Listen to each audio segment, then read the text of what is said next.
mangayut-ayuting jewa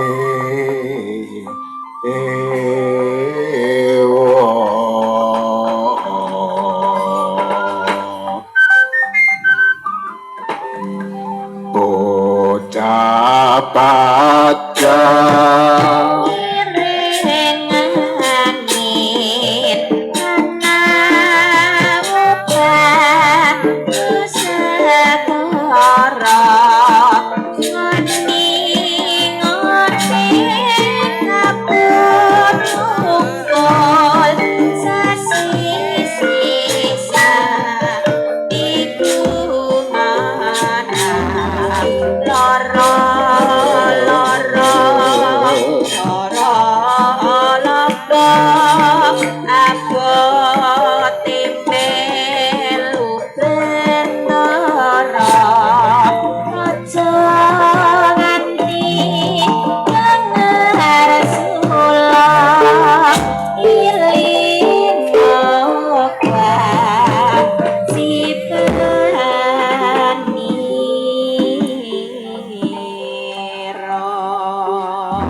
berkekekuk mel-mel satu lito kae Bagong ana apa mak piye kabarmu Bagong entuk pangestune Bapak Rama Semar aku ora ana alangan sawiji apa Rama iya dina iki awake dhewe nderek gladen ana ing kene ya Gong iya mak iki ana ing dusun Kula Nembong desa Gamo Gong desa Suwayuwa Gong iya eling teko Gamo mak kliru lali Gong ya denuk ya mo jenenge wong mangan iki mesti korat-karit ya Pak iya wis mesti wong mangan iki mesti korat-karit mulane ana klirune omong ya diagung pangapura awit nembe sepindah menika nderek gladen wonten mriki iya Mak iki mriyake kajate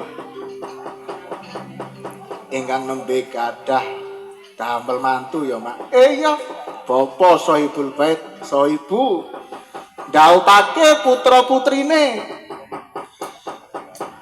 Mbak Leni Saputri keliru Leni Saputri ya kok iya pikantuk Kang Mas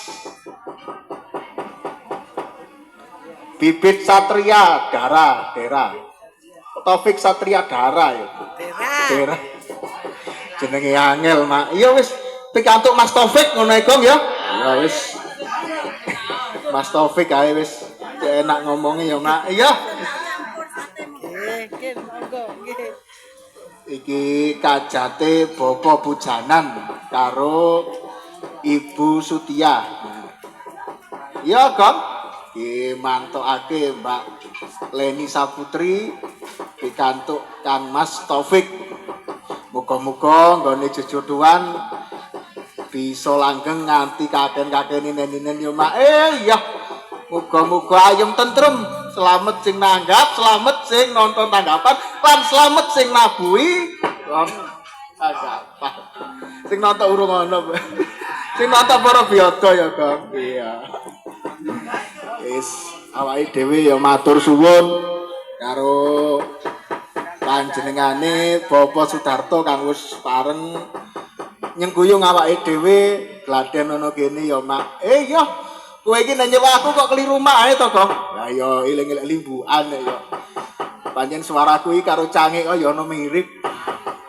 lah iya to kok ya wis mo iki terus pundi menika mbok bilih wonten ingkang ngersakaken lelagon menapa gawe lelakon sing enak. Kadep tesma aku nyawang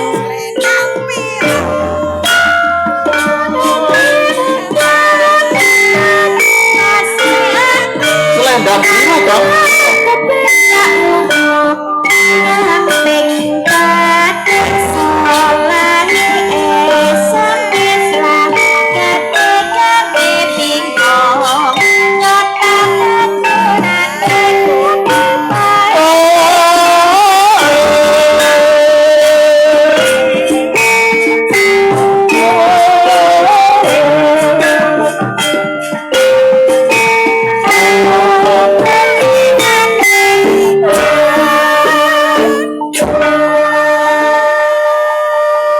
Mandek sik Gong, ambekan sik Gong. Iya.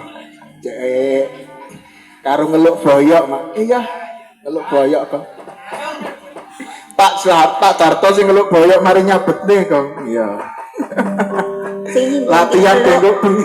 nggih, sing nyinden nggih ngeluk boyok. Lah nggih niku to. Sing penting kok gayeng regen ae. Monggo, nana.